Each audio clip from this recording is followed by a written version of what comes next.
Nobody cares about your skill on this one. Can you do it?"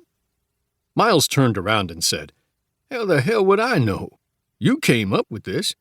Yeah, I can paint over the rice paper, and yeah, it'll look pretty good, but I can't promise it won't damage what's underneath." He pointed a brush at Buck, saying, "If you believe this is going to be something like the Thomas Crown affair, where someone just hoses the painting down, revealing what's underneath, things don't work that way." Truthfully, Buck did think that. In fact, the movie had given him the idea. But he had no expertise in painting whatsoever. He said, "As long as it can be removed, that's the main thing. He can do his own restoration when it's done."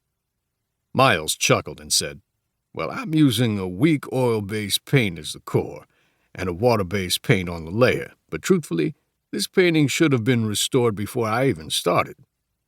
Known as Rembrandt's The Storm on the Sea of Galilee, it was the master's only known seascape, and had been prominently displayed at a place called the Isabella Stewart Gardner Museum until March 18, 1990.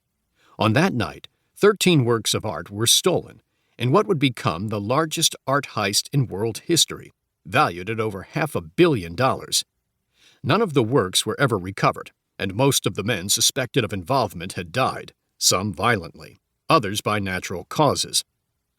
Buck's ex-wife was the cousin of a friend of a man who'd apparently been involved, and when that cousin had died 7 years ago, he'd been asked to clean out the barn on the outskirts of Boston to help out the family, cataloging everything and placing the things of value in storage. He'd grumbled because ordinary labor was anathema to him, especially when he wasn't getting paid.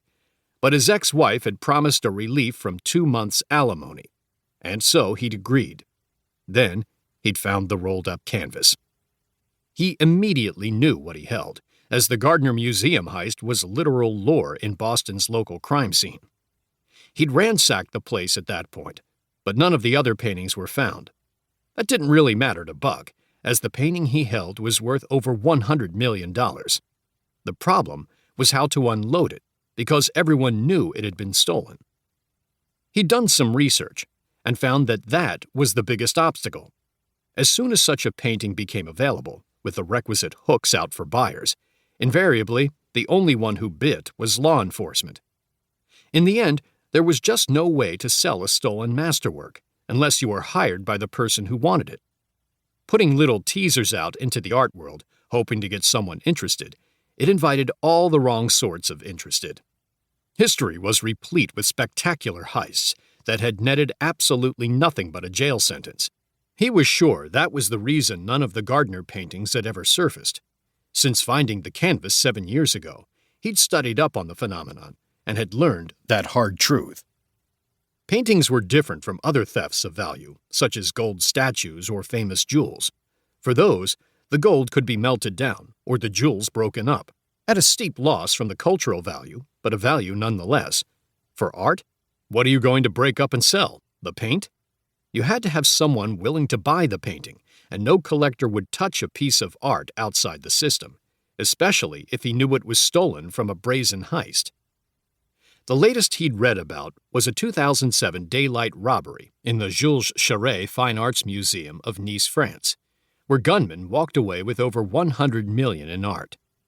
3 years later, they were desperate to offload the treasure, but could find no buyers. There was only one who showed interest, a Russian member of organized crime, and they'd eagerly attempted to sell. He turned out to be an FBI agent. The paintings were recovered, and all the men went to jail. The only way to succeed in such a heist was to have a buyer on board before the theft, and that's what Buck decided to do. Find a guy who would have hired him in the first place. But that was no easy task. He needed someone who didn't care about the provenance, but was willing to take the risk of purchase, be that to hang in his basement bar next to a Rolling Rock beer poster, or simply to put in a safe because he knew he owned something secret. And Buck had a few contacts to make that happen, but he needed to be careful. Unlike blaring loud and wide that he had the canvas, he'd spent 7 long years tracking down a buyer, never being loud enough to attract attention. Using contacts within the Irish Mafia in Boston, he'd made connections with the Italian Mafia, and then